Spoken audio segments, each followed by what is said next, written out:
ایک بھائی نے سوال کیا ہے کہ اگر ہم کوئی نماز پڑھ رہے ہوں، چاہے وہ فرض ہو، واجب ہو، وتر ہو، سنت ہو، کوئی بھی نماز ہو، اور اس میں کوئی بھولے سے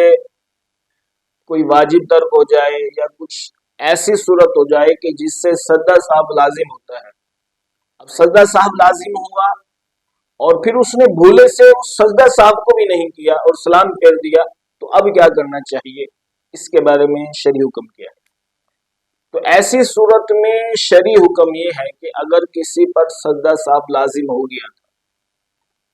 تو اس پر لازم اور ضروری تو یہ ہے کہ وہ سجدہ صاحب کرے۔ اب وہ بھولے سے سجدہ صاحب کرنا بھی بھول گیا اور اس نے سلام پھیر دیا، اب سلام پھیرا، پھر اس کو یاد آیا کہ یار مجھے تو سجدہ صاحب کرنا تھا، مجھ پہ سجدہ صاحب لازم ہو گیا تھا، تو اب ایسی صورت میں وہ دیکھے اگر اس نے کوئی منافی نماز کام نہیں کیا، مثلا کھانا پینا شروع نہیں کیا یا کسی سے گفتگو نہیں کی یا قبلے سے اپنے منہ کو نہیں ہٹایا، اپنے سینے کو نہیں پھیرا بلکہ وہیں قبلہ رو بیٹھا ہوا ہے، تو اب ایسی صورت میں پھر وہ سجدہ صاحب کرے، 2 سجدے کرے، التحیات پڑھے، تشہد پڑھے، دعا پڑھے،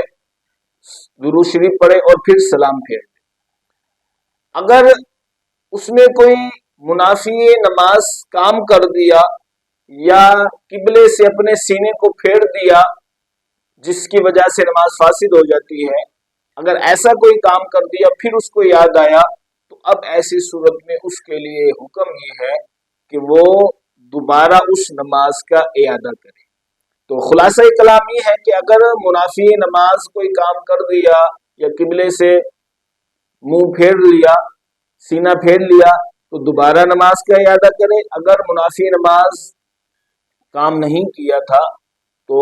یاد آنے پر دوبارہ 2 سجدہ کرے اور التحیات وغیرہ پڑھ کر سلام پھیر دے، اس کی نماز درست ہو جائے گی۔ واللہ اعلم بالصواب۔